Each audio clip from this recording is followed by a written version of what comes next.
जीवन में संगति का बहुत असर पड़ता है। एक पानी की बूंद जो आकाश से गिरती है और यदि वही पानी की बूंद किसी नीम के पेड़ में चली जाए तो उसका स्वाद कैसा हो जाता है मेरे भाई, बताइए। कड़वा हो जाता है। नीम जानते हो? नहीं जानते हैं तो बोलो ना जानते हैं, नहीं तो मैं समझता तुम कुछ जानते ही नहीं हो। एक नीम के पेड़ में चला जाए तो स्वाद उसका कड़वा हो जाता है। वही पानी की बूंद गन्ने के खेत में चली जाए तो मीठी हो जाया करती है। और वही पानी की बूंद यदि केले के पेड़ में चली जाए तो कपूर बन जाया करती है। वही पानी की बूंद यदि सांप के मुख में चली जाए तो हलाहल जहर बन जाया करती है। और वही पानी की बूंद नाली में चली जाए तो गंदी नाली हो जाती है। वही पानी की बूंद यदि समुद्र में गिर जाए तो खारी हो जाती है। और वही पानी की बूंद यदि सीपी के मुंह में चली जाए तो मोती बन करके निखर जाया करती है। बूंद एक ही है। ये इतने रूप क्यों हुए उस बूंद के? संगति के कारण से। किसकी संगति करी उसने? मोती बना सीप की संगति से और जहर बना सांप की संगति से। ध्यान रखिए, आज बाप बेटे के रिश्ते अच्छे नहीं हैं, आज पति पत्नी के रिश्ते अच्छे नहीं है, आज भाई भाई के रिश्ते अच्छे नहीं है, आज भाई बहन के रिश्ते अच्छे नहीं है, देवर भाभी के रिश्ते अच्छे नहीं है, देवरानी और जिठानी के रिश्ते अच्छे नहीं है मेरे भाई। ध्यान रख। क्यों होते हैं रिश्ते खराब? क्योंकि इनमें केवल रिश्ता है, इन रिश्तों में दोस्ती नहीं है। ध्यान रखना। अरे सास बहू का रिश्ता तो दुखदाई होगा, लेकिन सास बहू के रिश्ते में यदि दोस्ती का रिश्ता डाल दिया जाए तो वही सास मां से बढ़कर के हो जाती है और वही बहू बेटी से। अरे दूध तो बहुत मीठा होता है, दूध तो मधुर होता है। गाय जब दूध देती है तो बड़ा मधुर दूध देती है, लेकिन उसके दूध में यदि थोड़ी सी शक्कर चीनी और डाल दी जाए तो दूध और बढ़ जाया करता है, उसका स्वाद बढ़ जाता है। मैं कहता हूं कि बाप बेटे के रिश्तों में भी दोस्ती होना चाहिए, माँ बहन माँ बेटे के रिश्तों में दोस्ती होना चाहिए, भाई बहन के रिश्तों में दोस्ती होना चाहिए। अब वो जमाना गया कि एक बाप कहे 14 वर्ष को वनवास जाओ तो बेटा चला जाए। गया जमाना। धोखे से भी मत बोल देना, मजाक में भी मत बोल देना, नहीं तो बाप बेटा कहेगा जाओ वृद्धाश्रम, अब इस घर में तुम्हारी कोई जरूरत नहीं। अब वो जमाना गया कि बहू सास की आवाज हो, बहू का इतना बड़ा घूंघट निकल आए, पानी उठाने में हाथ कांपने लगे। गया जमाना। ध्यान रखना। छोड़ाओ वो गलियां। अब जमाना बदल गया है। ध्यान रखिए। सास बहू में बहुत प्रेम होगा यदि दोस्ती हो जाए, देवरानी जिठानी में बहुत प्रेम होगा यदि दोस्ती हो जाए, और तो और छोड़ो गुरु और शिष्य में बहुत प्रेम होगा यदि उनके बीच भी दोस्ती का रिश्ता बन जाए। और भी छोड़ो, भक्त और भगवान का रिश्ता ऐसा निराला हो जाएगा यदि बीच में प्रेम और दोस्ती का रिश्ता समाहित हो जाए। मित्र बनो। ध्यान रखना। मित्र बनना एक कला है, मित्र बनना एक बहुत बड़ी तपस्या हुआ करती। जंगल में किसने साथ दिया राम जी का? मित्रों ने साथ दिया। मान्यवर दोस्त ही साथ देते। एक बार दो रिश्तेदारी दगा कर जाएगी, दोस्ती हमेशा काम आए। मुझे मालूम है ना, एक बाप के साथ बेटा कितनी देर बैठेगा? आधे घंटे, 10 मिनट, 20 मिनट। उसके बाद कहेगा पापा चलूं। समझ में आ रहा?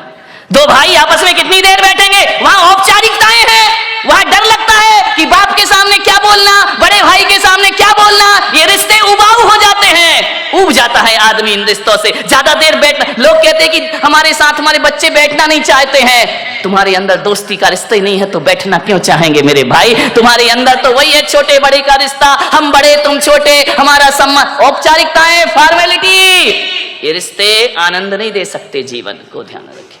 दोस्ती, एक दोस्त के साथ पूरा दिन गुजार लो, कहते हैं दिन पता ही नहीं चलता कैसे गुजर गया। और रिश्तेदारों के साथ घंटे 2 घंटे, पहले दिन का पावना, तीसरे दिन का पई, और तीसरे दिन जो रहे पावना सोई बेशरम।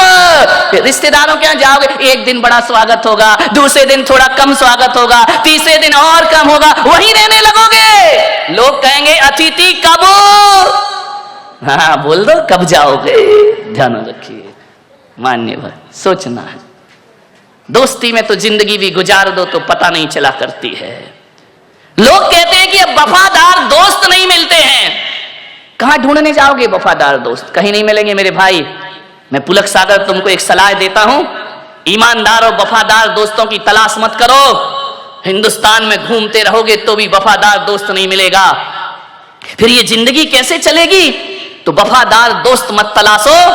मैं तो कहता हूं आपसे, वफादार दोस्त बनने की तैयारियां कर लो, हजारों वफादार तुम्हारे साथ होंगे। आप वफादार दोस्त तलाशते हो और बेवफा की जिंदगी जीते हो। नहीं, खुद ईमानदार बन जाओ, खुद वफादार बन जाओ, हजारों वफादार तुमको अपने आप प्राप्त हो जाएंगे। ध्यान रखना, एक अच्छा दोस्त जीवन के लिए बहुत बड़ी हमारी ताकत बनता है। एक ही पर्याप्त है, ज्यादा की जरूरत नहीं है। एक ही दोस्त हो, लेकिन अच्छा हो। खुशियां तो हमारे जीवन में होती हैं, लेकिन दोस्त ऐसा होता है जो हमारी खुशियों को दुगना कर देता है, चौगुना कर दिया करता है। आपको कोई खुशी मिलती है, आप बताओ सबसे पहले आप किससे शेयर करते हैं? दोस्त से शेयर करते हैं। मेरे इतने नंबर आए, मैं इतने अंकों में पास हो गया, मैंने ये कर लिया, मैंने वो कर लिया।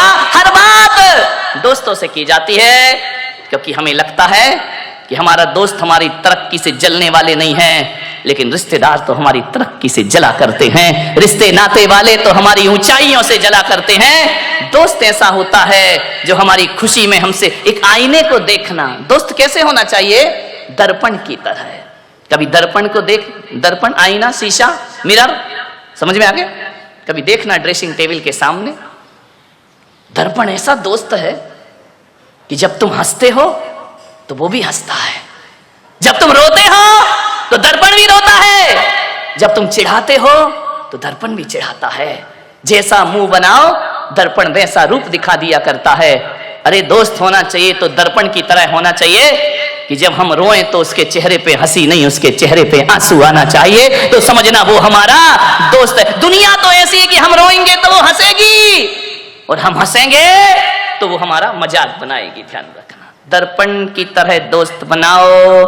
दर्पण तुम टूट कर भी झूठ नहीं बोलते, दर्पण तुम टूट कर भी झूठ नहीं बोलते, और हम टूटने के डर से अपना मुंह नहीं खोलते। ध्यान रखना, दर्पण टूट जाएगा, हर टुकड़े में आपका चेहरा दिखाएगा। दर्पण खुद टूटता है, लेकिन दिखाने वाले के चेहरे को नहीं तोड़ा करता है। वो दर्पण की तरह हमारा मित्र हुआ करता है, शीशे की तरह हमारा मित्र हुआ करता है। मैं आपसे निवेदन कर रहा हूं, कई जिंदगी में ऐसे भी क्षण आते हैं, कल तक जो दोस्त था आज दुश्मन बन गया। ऐसे भी क्षण आते हैं, कल से बिल्कुल याराना संबंध थे, आज दुश्मनों की तरह हमारे व्यवहार हो गए। कल तक साथ उठते थे, बैठते थे, आज एक दूसरे को देखने को तैयार नहीं है। मालूम है दुश्मनी कैसे बढ़ती है? कहा सुनी तो देखो हो जाती है। मानव जीवन है, अच्छा भी बोल दिया जाता है, बुरा भी बोल दिया जाता है, ये जिंदगी है, ये एक सी नहीं चला करती है। अरे कहा सुनी तो पति पत्नी में हो जाती है, कहा सुनी तो बाप बेटे में हो जाती है, भाई भाई में हो जाती है, दोस्तों के बीच भी हो जाती है। कभी ऊंच नीच बात बोल दी, कभी कोई बात दिल पे लगती है तो दुश्मनी बन जाता करती है। लेकिन मैं आपसे एक निवेदन कर रहा हूं कि आपकी जिससे दुश्मनी है, हमारी सबसे बड़ी कमजोरी क्या है? कि जिससे हमारी नहीं बनती है, जिससे हमारी खटपट है, हम चार लोगों में बैठकर उसकी बुराई करते हैं। ध्यान रखना, और जो सुनता है मीडिएटर, वो सादी दाल तो भेजता नहीं है, मिर्च मसाले तो लगा ही देता। वो तो चाह रहा था कि इनके घर का सत्यानाश, इनकी दोस्ती का सत्यानाश कब हो जाए, वो मिर्च मसाले लगाएगा, वो तड़का लगाएगा। कुछ बोलोगे, कुछ बातें वहां तक पहुंच जाएंगी। मैं आपसे निवेदन करता हूं, दुश्मनी का सफर ज्यादा लंबा नहीं होता, दुश्मनी का सफर ज्यादा लंबा नहीं होता। कभी हम भी थक जाते हैं, कभी वो भी थक जाता है। ज्यादा देर लड़ाई कर तो लेते हैं हम, लेकिन एक बात बताओ, लड़ने के बाद, झगड़े के बाद वो रात कैसी कटती है? एक बात बता, ईमानदारी से, जिससे दोस्ती है, जिससे अच्छे संबंध हैं, और यदि आपने झगड़ा कर लिया, लड़ाई कर लिया, वो रात चैन से कटती है या बेचैनी से कटा करती है? सारी रात करवट में बीता करती है। उसने ऐसा कहा, उसने वैसा कहा, अरे मेरा इतना बड़ा दोस्त ऐसा कहा, चैन नहीं पड़ेगी। ध्यान रखना, लड़ते समय तो मजा आता है, लेकिन जब वो सफर आगे बढ़ता है तो बेचैन हम भी होते हैं, और बेचैन सामने वाला भी हो जाया करता है। चैन नहीं पड़ेगी, लेकिन क्या करें? बोलने का मन है, बोल नहीं पा रहे हैं।